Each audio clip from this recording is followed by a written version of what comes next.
Imagine stepping into a land where the whispers of ancient caravans still echo through the streets, where the golden domes of mosques gleam under the Central Asian sun, and where every meal feels like a celebration.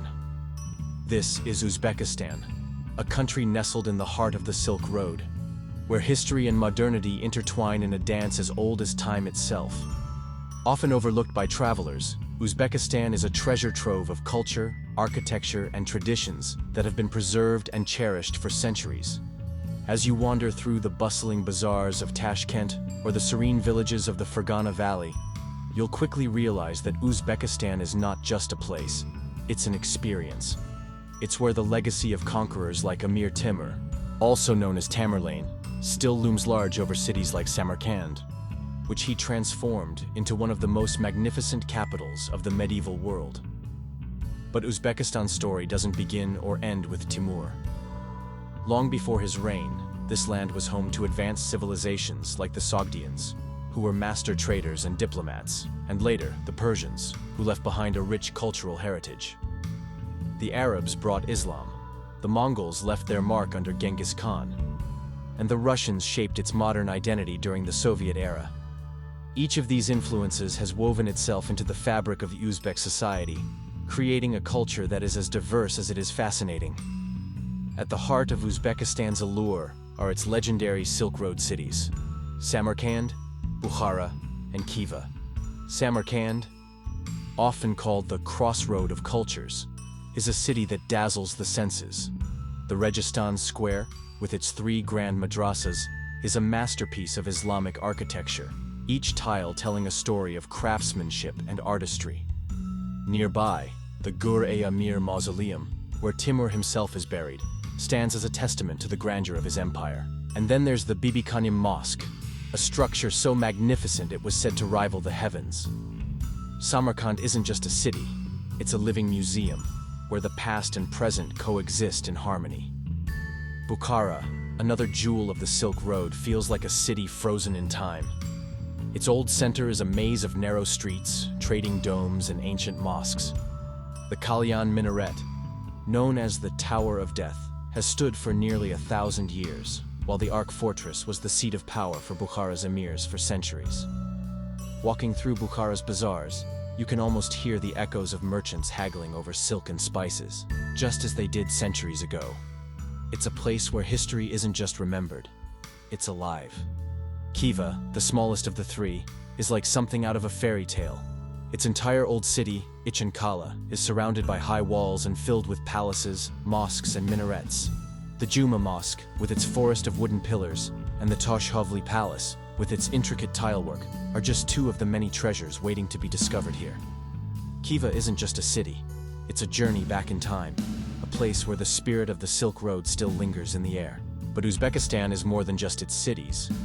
It's a country where traditions are deeply rooted in daily life.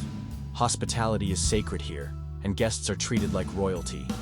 No visit to an Uzbek home is complete without a feast, and the centerpiece of any meal is plov, a hearty rice dish cooked with lamb, carrots, and spices.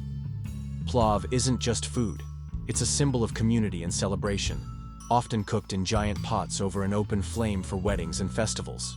Tea, too, is an essential part of Uzbek culture.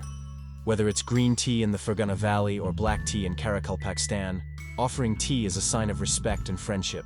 And if you're ever in Uzbekistan, don't be surprised if your host refills your cup again and again. It's their way of saying, stay a little longer. Music and dance are also central to Uzbek life. Traditional instruments like the dutar and the sato fill the air at celebrations, while dances like the lazgi, with its graceful movements and colorful costumes, tell stories of love, heroism, and daily life. Uzbekistan is also home to a thriving oral storytelling tradition, where epic poems and folk tales are passed down through generations, keeping the country's rich history alive. Religion plays an important role in Uzbek society, with Islam being the dominant faith. However, Uzbekistan's brand of Islam is deeply influenced by its history and local traditions.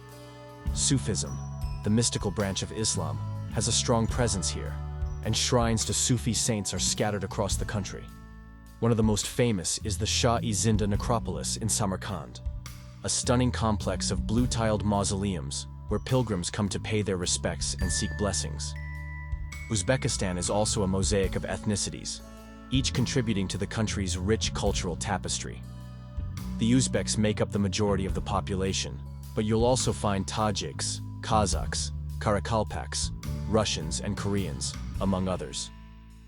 This diversity is reflected in the country's languages, cuisines, and traditions. The Karakalpaks, who live in the Autonomous Republic of Karakalpakstan, have their own language and customs, including a deep connection to the Aral Sea, which was once one of the largest lakes in the world. Sadly, due to Soviet-era irrigation projects, the Aral Sea has nearly disappeared, leaving behind a desert and a humanitarian crisis. Despite this, the Karakalpaks have maintained their unique identity, known for their traditional music, embroidery, and fishing culture. In the Fergana Valley, you'll find a mix of Uzbeks, Tajiks, and Kyrgyz, all living side by side in one of the most fertile regions in Central Asia. This valley is the heart of Uzbekistan's agricultural industry, famous for its fruits, vegetables, and, of course, its melons, which are said to be the sweetest in the world. Uzbekistan's cities are also home to vibrant Russian and Korean communities, a legacy of the Soviet era. Tashkent, the capital, is a modern metropolis where you'll hear Uzbek, Russian, and a dozen other languages spoken on the streets. It's a city of contrasts, where ancient bazaars sit alongside Soviet-era buildings and modern skyscrapers. Since gaining independence in 1991, Uzbekistan has faced many challenges, from economic reforms to political changes. For decades, the country was ruled by Islam Karimov, whose authoritarian regime was criticized for human rights abuses and lack of political freedoms.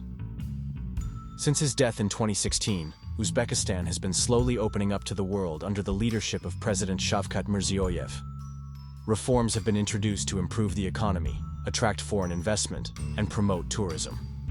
One of the biggest challenges Uzbekistan faces is water scarcity. The country relies heavily on the Sirdarya and Amu Darya rivers, which also flow through neighboring countries. As climate change and population growth put pressure on these resources, Uzbekistan is working to modernize its agriculture and find sustainable solutions. Despite these challenges, Uzbekistan is a country on the rise. Its tourism industry is booming, with more and more travelers discovering its ancient cities and stunning landscapes. The government has also been investing in infrastructure, including high-speed trains that connect Tashkent to Samarkand and Bukhara, making it easier than ever to explore the country. So why should you visit Uzbekistan? Because it's a place unlike anywhere else on Earth. It's a country where you can walk in the footsteps of Alexander the Great and Genghis Khan, where you can marvel at architecture that has stood for centuries, and where you can experience a culture that is both ancient and alive. Whether you're exploring the bustling bazaars of Tashkent, hiking in the Nuratau Mountains, or sipping tea in a quiet courtyard in Bukhara, Uzbekistan will captivate you with its beauty, its history, and its warmth. It's a place where strangers become friends, where every meal is a feast, and where every street has a story to tell. Uzbekistan is more than just a destination. It's an experience, a journey through time, a celebration of culture, and a reminder of the enduring power of tradition. As the sun sets over the blue domes of Samarkand or the quiet streets of Khiva, you'll understand why this land has inspired poets, conquerors, and travelers for centuries. It's a place where the past and present coexist, where every corner holds a new surprise, and where the spirit of the Silk Road is still very much alive. So when you're planning your next adventure, consider Uzbekistan. You won't just see a new place, you'll discover a whole new world, one that will stay with you long after you've left. It's a land that challenges your perceptions, broadens your horizons, and leaves an indelible mark on your soul. Uzbekistan is waiting. Are you ready to explore?